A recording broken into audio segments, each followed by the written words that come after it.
साथियों, चैप्टर 79 में हमने आपसे अष्टम भाव के कारकत्वों पर बात की थी।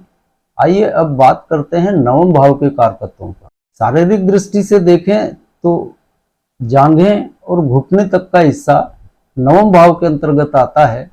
इनसे संबंधित किसी भी बात का विचार नवम भाव से ही किया जाएगा। धर्म, तीर्थ यात्रा, भाग्य, मानसिक वृत्ति, पत्नी का भाई इत्यादि के बारे में नवम भाव से ही पता चलेगा। शुभ कार्य, अच्छे बुरे की समझ, धार्मिक कृत्य और धार्मिक परंपराएं, पिता और गुरु, यह भी इसी भाव के फल हैं। भाग्यवश कोई भी वस्तु या कह लें धन संपत्ति, सुख के साधन जो भी भाग्यवश मिल जाएं, वह नवम भाव के ही कारकत्व हैं। पुत्र का पुत्र यानी पौत्र, छोटे भाई की पत्नी, पुत्र की विद्या बुद्धि, एक पत्नी व्रत या व्यभिचारी, दूसरा विवाह और दूसरे विवाह से भाग्योदय होगा अथवा हानि होगी। इन सब बातों का विचार नवम भाव से किया जाता है।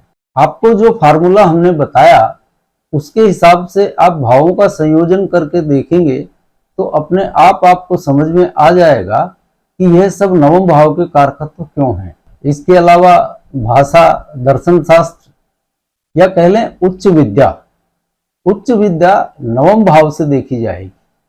यदि किसी छात्र की शिक्षा अवधि में नवम भाव जागृत है तो उसकी उच्च विद्या आसानी से पूर्ण हो जाएगी। यदि शिक्षा काल में नवम भाव जागृत नहीं है या नक्षत्रपति ने नवम भाव जागृत नहीं करके रखा है तो उच्च विद्या में विघ्न अवश्य आएंगे। इसके अलावा देवदर्शन, स्वप्न, कुल धर्म, तत्वज्ञान, अंतर्ज्ञान जैसे असंख्यों कारकत्व नवम भाव में भी समाये हैं। और इस भाव का एक विशेष कारकत्व है विवेक यानी अच्छे बुरे की समझ। यह नवम भाव का कारकत्व है। अब इसे आप यूं समझ सकते हैं, ये विवेक क्या है यह हम किस संदर्भ में देखेंगे।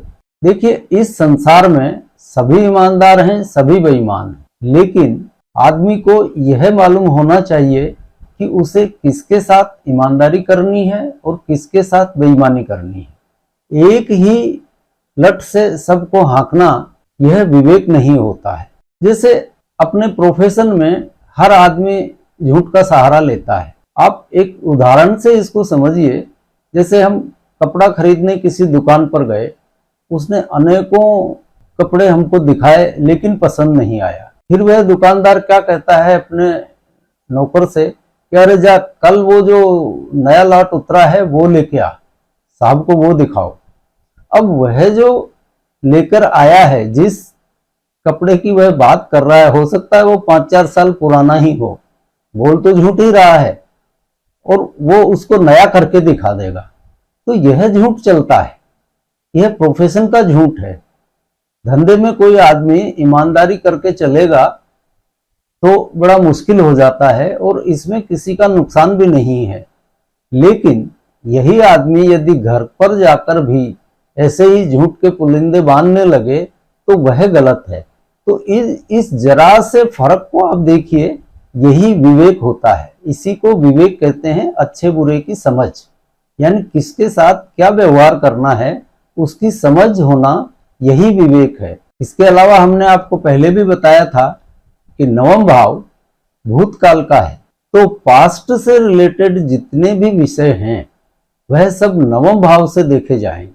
इसके अलावा एक जरूरी बात हम आपको बता देना चाहते हैं नवम भाव के बारे में कि नवम भाव में जो भी भावेश बैठा है उस भाव के फल जातक अपने भाग्य में लिखवा कर लाया है। समय आने पर उसको उस भाव के फल अवश्य मिलेंगे। इस चीज को विशेष तौर पर ध्यान रखिए कि नवम भाव में जो भी ग्रह बैठा है वो जो भी भाव का प्रतिनिधि है उस भाव के फल जातक अपने भाग्य में साथ ही लेके आया है। यानी आप ये कह सकते हैं कि पिछले पाप पुण्य, पिछले जन्मों के, उनका फल इसी जन्म में मिलेगा, लेकिन वह समय आने पर मिलेगा। इस बात का विशेष ख्याल रखिए। नवम भाव का यह एक महत्वपूर्ण कारकत्व है, तो इसको आप ध्यान में रखिए। तो आज के चैप्टर को यहीं विराम देते हैं। अगली बार मिलते हैं इससे आगे के कारकत्वों के साथ। तब तक के लिए जय जय सिया राम।